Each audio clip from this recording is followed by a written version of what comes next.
theyeshiva.net.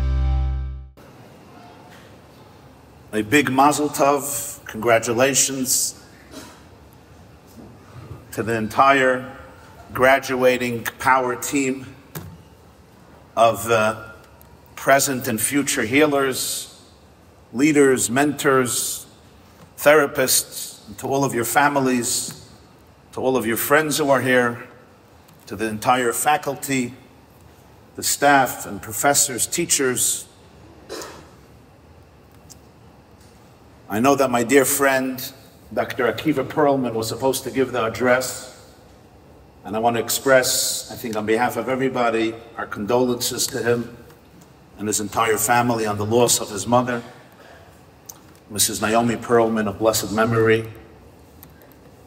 And I know that he's on the way to the funeral in Eretz Yisrael. Hamakam Yinachem Oisei and the entire family, B'tech Shara V'Elitzim V'Yerushalayim.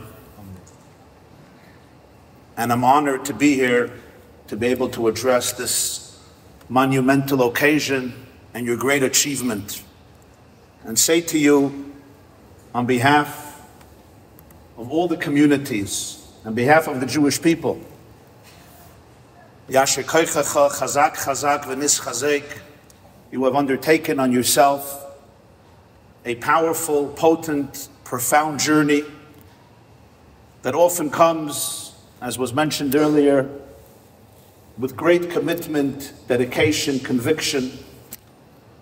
Perhaps something you will realize as you continue on this journey, how often it is, how easy it is.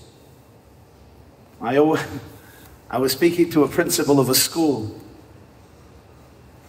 and I said to him, you know, I'm going to say something very petty to you, but I think if you take my words seriously, it may help you. And that is, the worst thing you can do in your career is take things personal. The moment you will begin to take things personal, and it will be a power struggle between you and your students, you should stay home, you should quit your job. Very often you will have people sitting in front of you who will project a lot of pain, a lot of insecurity, a lot of anxiety on you. You will become enemy number one in this world, worse than everybody. Not consciously, maybe unconsciously. And if you're not worked out emotionally, you will become part of the problem rather than part of the solution. Since I'm not officially part of the faculty or staff, so I can say whatever I want. They don't have to hire me back again. I have had the privilege of meeting many therapists in my life. Many from diverse communities. And I would say one thing, there is a difference between great therapists, fine therapists, mediocre therapists, and disastrous therapists. And I would say one of the key differences between them is, I'm not going to give you now all the statistics and the research because I don't know that, you'll ask these guys. But I'll tell you what I see. One of the differences is the difference between arrogance and humility. It's just, by the way, like rabbis and doctors and Rosh Yeshivas and leaders and politicians, it's always the same thing. Humble people are open. Humble people grow. Humble people are inquisitive. Humble people know how to be introspective. Arrogant people know everything. They put you in their textbook. And instead of becoming part of a healing process, they become part of the prison from which their patients have to liberate themselves from. That ability to be able to remain humble, to really truly work on ourselves, is probably one of the greatest gifts when it comes to leading, mentoring, helping, being there for other people. You know, the worst thing you can hear from a rabbi is, everything there is to know about Judaism, life, and God, I know. Run. The worst thing you can hear from a doctor is, everything there is to know about health and medicine, I know. Run. The worst thing you can hear from a therapist is, everything there is to know about you, I know. Everything there is to know about your brain, your mashagasan, your mother, your father, your brothers, your sisters, your school, I know. Run. Run. The foundation is, V'anoichi Lo yadati. How do you know Achin Yesh Hashem b'makam hazeh? How do you know where God is present? When you say V'anoichi lo yadati. I don't know. Why was Pari so impressed with Yosef HaTzadik? Eidos b'Yosef Samoi b'tzeis al Eretz Mitzrayim Sfas lo yadati eshma. So the Ger Rebbe, the Beis Yisrael, said, Pari, for the first time in his life, said, I heard a new language. Lo yadati. I don't know. I never heard anybody say, I don't know. The experts in Egypt know everything. I have a dream, they know it. Every patient will come into you with a dream, a shattered dream, a broken dream, a fragmented dream, but a dream. Sfas lo yadati eshma. Where did Yosef learn it from? His father. Anoichi lo yadati. That's how you know Yesh Hashem b'makam hazeh, because the divine is infinite. And hence the soul, which is a derivative of the divine, is infinite. How does anybody know infinity? The Panim Yafis was a student of the Maggid of Mezritch. He wrote a sefer called Panim Yafis, the Balafla, Sefer HaMakna, Reb Pinchas Halevi Yisharowitz, Rav of Frankfurt. He writes, Yaakov says, Achin Yesh Hashem b'makam hazeh v'anoichi lo yadati. Grammatically, it's inaccurate. You don't say an I don't know. Either you say, I don't know, v'lo yadati, or v'anoichi lo yeda. What's v'anoichi lo yadati? And I don't know. So the Panim Yafis says what Yaakov was saying is, anoichi lo yadati. It's the I that I don't know. At that moment, he stopped feeling the ego. It was a moment where the ego experienced death. And in the cessation of self-consciousness, all growth happens. All healing happens. All recovery happens. All transformation happens. When I can go into the office, when I could show up for my people, for my students, for my patients, and I could say, V'anoichi lo yadati. And I guess if I could really say it, then I don't say it. You understood what I just said? The women understood. V'anoichi lo yadati. That's when there's real growth. So my dearest friends, at this moment, it behooves me, it behooves all of us to express gratitude to you. Gratitude for a life that is filled with responsibility, filled with unwavering commitment and dedication, filled with incessant personal and spiritual and emotional growth, and also filled with pain and empathy. I once introduced a doctor for a dinner. So I said, the Gemara says in Kedushin, Tov sheberoy from Gehenna, the best of doctors belongs in Gehenna. People who invited me wanted to kill me. They were honoring this doctor. So I said, wait a minute. What it means is, the Maharsha says, Tov sheberoy from a doctor who thinks he's the best, Gehenna. A doctor who doesn't think he's so toiv, he can go to Gan Eden. The doctor got up and he said, and I'll tell you my explanation. He says, Tov sheberoy from, how do you know a doctor is good? Gehenna, he goes to Gehenna, not in the next world. He goes to Gehenna in this world because he's not detached. He empathizes with his patients and therefore he experiences purgatory in this world. I know we speak a lot about unentanglement, disentanglement, there's boundaries. Nonetheless, all healing happens with real empathy. Midas harachamim, midas shel Yaakov, anoichi lo yadati. Real empathy, that real ability, and therefore it's a journey that often takes you into very, very difficult and excruciatingly painful places. So we thank you today. We thank your souls and your bodies and your minds and the families that stand behind you, the wind beneath your wings, to be able to continue, to be able to go on this journey with humility, with siyata d'shmaya, with openness. I want to share with you something, my dearest friends. You know, I'm thinking today when I was asked to speak to you, what are the most important things, at least from my perspective, to share with you? And I want to share with you a few points that I find in my life, in the work of dealing with people, helping people, quite invaluable and quite profound. Number one, I once heard a Yiddish story. It's a great story, I think, that describes so much. There was this Jew who came to a tailor, and he wanted to have the most beautiful suit in the world. He got him the most expensive silk fabric. The tailor says, come back in 6 weeks. Will I make you a suit as zoins und as alches. Chaim Yankel comes back in 6 weeks. The tailor puts on the suit, he measures him. Chaim Yankel says, 1 second, I see that the sleeve is short. It doesn't come down to my fist, to my hand.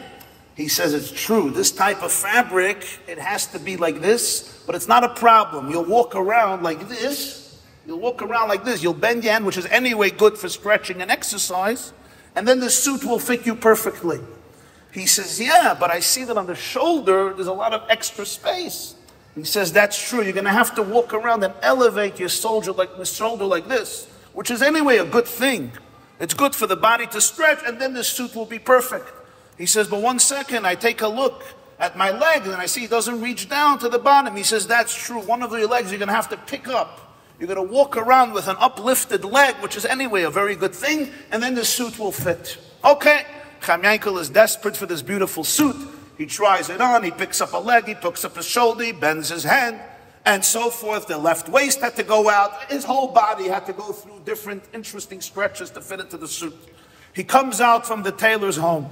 He's walking in the street with his new suit, and of course he wants it to look good, so he makes sure to be able to do all of the stretches, quote unquote, that the tailor told him to do. 2 Jews are walking home from shul, and they see this. And one guy turns to his friend, he says, you see where he's coming from? He's coming from the tailor. This is what I call a brilliant tailor. So what makes him so brilliant? Look, he took a deformed man, and he made such a beautiful, beautiful suit for him. Such an elegant suit to give this person dignity. And then I realized, wow, these Yiddish stories have a lot of depth.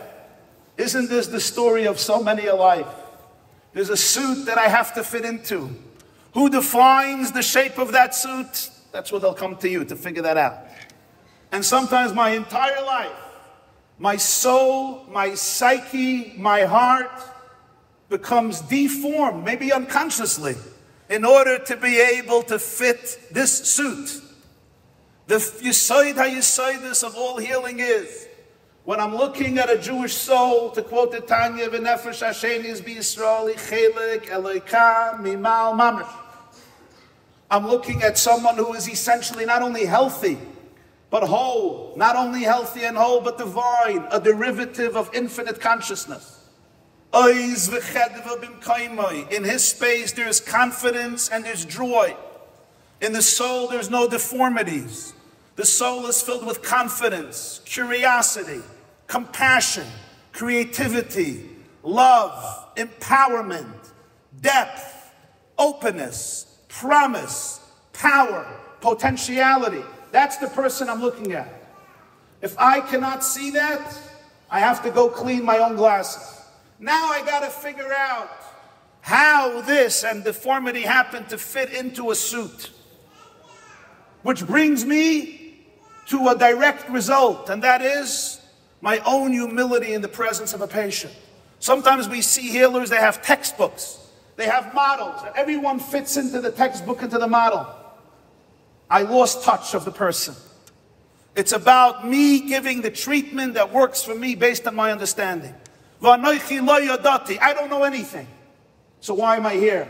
I'm just showing up with the tools that are limited, that I have today, to be able to treat and help someone who's essentially infinite. All healing comes from the soul. All healing comes from God. I never want to fit anyone in to an expectation, to a model, to a textbook, to a theory, to a way of looking at it. I want to be open to the truth that every human being is infinite. How could you fit infinity into a model? I'm going to use my models. I will use my knowledge. I will use my wisdom. I will use my empathy. Most importantly, I will use my humility and my openness and curiosity to ask myself, how can I be a conduit for healing today? I think there's another element that is so important. And that is, often therapists ask me, what do you think is the most important thing in being a therapist? And parents often ask, what is the most important thing, how to educate good children? I said, I don't know. But I'll tell you one thing that I see with myself and others. You want to educate good children, the most important person you have to educate is yourself. You want to be a good therapist, the most important person you have to heal is, forgive me, yourself. I have seen too many doctors, therapists, healers, rabbis, psychologists, psychiatrists who are emotionally sick. They're brilliant. Some of them have 2 PhDs, but they are emotionally toxic and sick. They're poisonous. They don't know it. They are so filled with trauma. They're sick, and they don't work on themselves. And they transfer that poison to everyone they meet, and it's all with sophistication. And it's fascinating. And I say to you today, the more you work on yourself, the more you are open to your own wounds, the more I am open to my wounds, the more you will deal with your stuff, the more you will be able to be open, free, present. The more we unblend, the more we disentangle, the more we can be authentic, empathetic, our hearts open up. We can become conduits for truth, for information that heals. The more we are blended and entangled, suddenly we become blockages. We become part of the prison. I want to share with you a story I heard myself in the Lubavitcher Rebbe. He said that, he heard this from his father-in-law. The Baal HaTanya had a son, the Mittler Rebbe, Rabbeinu Dov Ber. He was once having yichidus. Yichidus is meeting people one-on-one. Very intense, spiritually healing sessions. And a lot of people were coming. It was a city of Vitebsk in Belarus. And suddenly he stopped it. And he enclosed himself, he quarantined himself for 3 days. He was fasting. They heard him crying and sobbing. And then afterwards he assumed again the yichidus. And his son said, Tata, what happened? And this is what he said. A Jew came to me, and he had a serious issue, and a serious thing he did which crossed all moral boundaries, and he was looking for help. And the Mittler Rebbe said, I know I cannot help anybody ever if I don't first find that story, that crisis, that struggle, that pain in myself. And here, the story was so horrific. It was so illogical. It was so despicable. I searched and I couldn't find it in me. But I knew that God sent him to me. This means I can help him, but how can I help him if it's not inside of me? That means it's Rahanelim. That means it's evil, it's trauma, it's pain, it's a disease, it's a spiritual infection that is hidden in my subconscious. So I needed 3 days for introspection. I found what it is inside of me. He called him back. He gave him a tikkun. He gave him a tikkun. He found inside of himself what that is. Why? Why do you come to me for a problem? It's your problem. It's not my problem.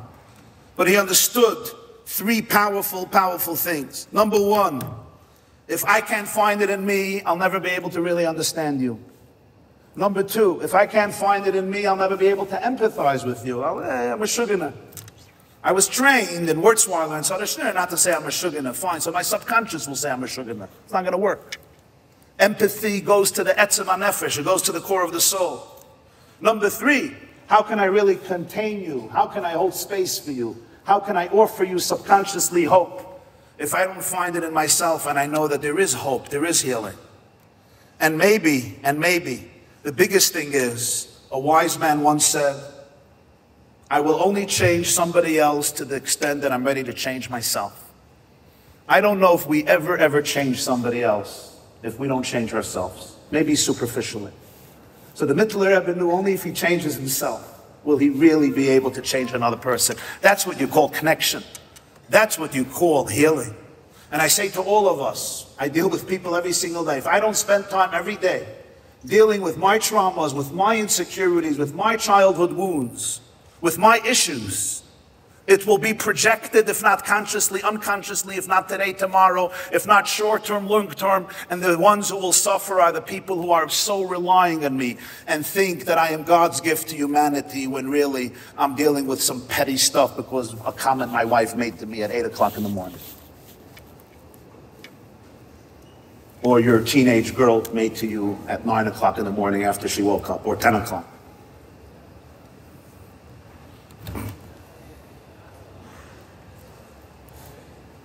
I saw Svasemes. The Svasemes says, Mata is Tov Shenun, Gewaldig.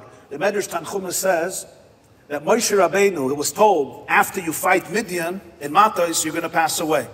So he should have thought to himself, let me delay the war and I'll live longer. But he didn't. The Tanchuma says, but Yehoshua did not do that. He also knew that he won't die until he finishes conquering Eretz Yisrael, and he delayed the war.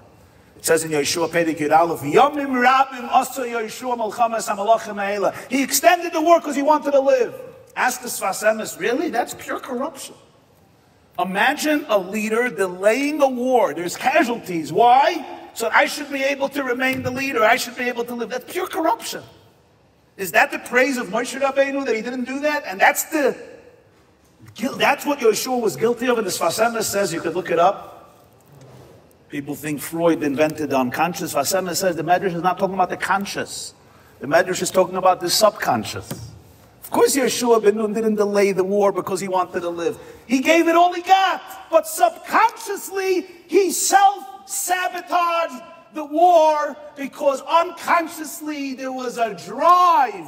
I want to live another couple of years. And therefore, on the battlefield, it didn't have the decisiveness, the power, the confidence, the unambiguity, the clarity that comes when your entire self is invested in a mission. Moshe, even subconsciously, had no agenda. Wow. We undermine our own victory because of forces we are unaware of. Only when I bring things to the fore, when I could look at it, when I can articulate it, can I also choose to say, you know what, this is my value, these are my priorities, this is what I'm going to do.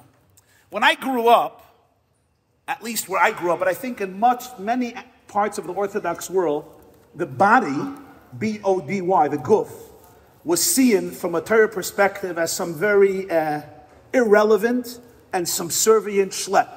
The big people knew how to completely abandon their bodies and fly away with their souls. It was a horrible educational mistake, because the truth is that the body is the Beis HaMikdash. But what I'm really realizing now in the last few years, that so many healing models are connected to somatic, to the body experience. And then I realized, and it's incredible, I once heard from the Rebbe, he said, it says, Hashem told Avram, whatever Sarah tells you, listen to her, right? That's generally a good policy. Whatever Sarah tells you, listen to her. It's the 11th commandment. Whatever she says. But the question is, it says in Zohar, Avram is the soul, and Sarah is the body, the guf. So what does it mean, according to the Zohar? Whatever the body tells you, listen. And the Rebbe said that it says in Baba Basra that Avram and Sarah lived already in a Mashiach world. And he says, the closer we get to redemption, we will learn that the body contains the secrets of all healing. The body can process things much deeper than the brain, and the body, as they say, keeps the score more than any other part. The guf has a secret in it. And today we see how the body experience is so essential to the process of healing. So my dearest friends, at this great moment of your graduation, I conclude with this story. I heard it from the Bala Maisa, and I say it to you as really a blessing and a wish to all of you, especially the graduates themselves. I grew up in Brooklyn, in the Crown Heights section of Brooklyn. This is before internet. This is even before computers. Some of you remember the typewriters. Aleya Mashalom, Zechronim Levracha. You had to put in a ribbon and type. Somebody still knows what I'm talking about? Okay. My father was a journalist, so there were typewriters everywhere in the house, and he had enough ribbons that even if Third World War would break out, he should be able to continue to type his articles in his newspaper. So people then wrote letters. They wrote letters. Used to be spelled Y-O-U. It used to be spelled that way, Y-O-U. There was a difference between capital and non-capital. So this is from the forgotten art. You remember when you got a letter from your kid in camp, or you sent a letter to camp, right? And we would open the letter like 7 times over 7 weeks because we knew it was the first and last letter we're getting, for those of us who suffered from emotional neglect and wounded attachment. So we didn't get a letter every few hours. Okay, that was just a joke. Maybe not. So in any case, I would watch the mailman. I was always marveled. The mailman would come to 770 Eastern Parkway and deliver letters to the Lubavitcher Rebbe. So he came with 3 or 4 sacks. Each one probably had 200-300 letters. They were huge, literally Monday through Shabbos. And I knew that the Rebbe would open, I heard from the secretary that he would only open the letters himself. He wouldn't allow his secretaries to open the letters because most of them were private. This went on for years and years and years. I don't know how many of you tried to open up 30 letters a day. You could go crazy. Now imagine 200-300 letters a day in one sack, and then imagine 500-600 letters a day. Just the opening up before reading them and answering them, you can already expire. So somebody whom I know, his name is Rabbi Chanan, he bought the Lubavitcher Rebbe an envelope opener. I'm a chaya, right? You put in the envelope and it opens up. Boom, boom, boom, boom, boom. The Rebbe returned it. He told his secretary, Rabbi Klein, Benjamin Klein, Olav Shalom, one of the uncles of the graduates here, it makes too much noise, too much noise. So this chassid, Rabbi Chanan, went and he got a silent model. It was expensive, but he got a quiet one. And he was so thrilled that everyone would have to use his finger to open 3, 4, 5, 600 letters a day. Just open them before reading. And the Rebbe returned the silent model as well. He had to already explain himself. So the Rebbe told Rabbi Benjamin Klein to tell him that different Jews seal their envelopes in different ways. Some people seal their envelopes with their saliva. Some people seal envelopes with glue, with scotch tape, with a stapler. He says, "Denach in Yiddish, there are Jews, was they vermachen, they convert, and they seal their envelopes mit zeide treden. They seal their envelopes and their letters with their tears. Wie kann ich öffnen mit einer Maschine, was ein Yid hat vermacht mit seinen Tränen? How do you want me to open with a machine that which a Jew sealed with his tears?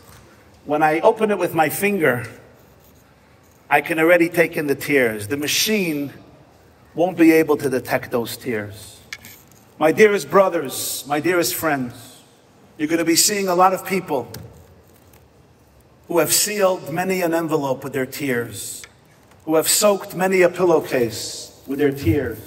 Sometimes tears that you could see, and sometimes deeper tears that you won't even be able to see. What the Zohar calls kala pnima de lo yishtama, the voices that we don't hear. Not because they're not there, but because they're always there, and they're beyond the sound of thundering. It's the sound of silence.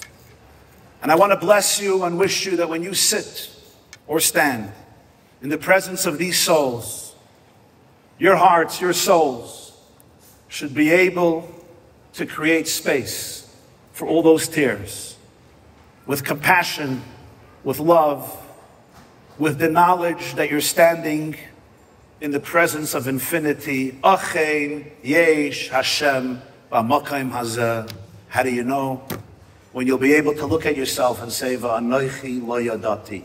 The I is not present. It's a conduit for infinity. Thank you. Chazak. This class is brought to you by theyeshiva.net. Please help us continue the classes. Make even a small contribution at www.theyeshiva.net/donate.